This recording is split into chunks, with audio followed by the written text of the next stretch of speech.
Come on, em ai khá là xịt bụi về mi áo kha. Em ai bận là xịt không mò rồi hay tao. Em vẫn phèn thèn anh xịt thấy to này. Bận phá lâu kha. Ở hết sạc rau.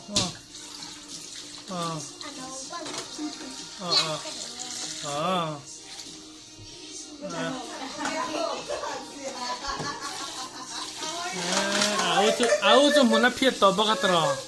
Nãy giờ anh muốn đi phiệt em cả hay chưa? Muốn khai phiệt phèn to mì, phiệt gió to mì.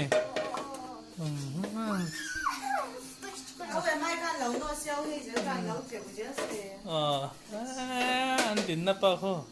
Hey giờ đi khu tiền thao con tiền tiền là thế giờ ta bận phá lại rồi đó nè.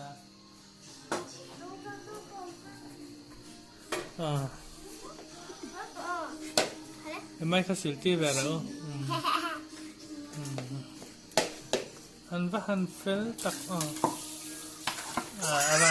áo xịt chút phải đó nó tục. Rồi.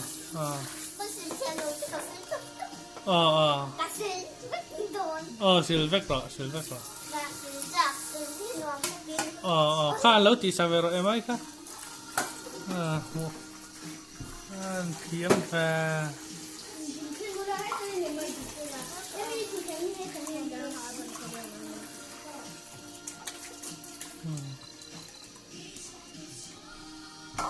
Em thiểm em đấy.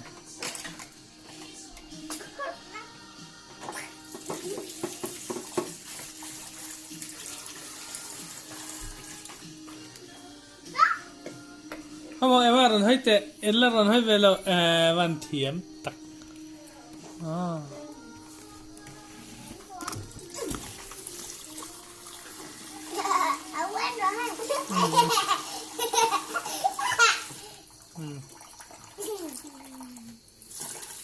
Áo sẽ thiểm. Anh nửa lá tỏ lực tục.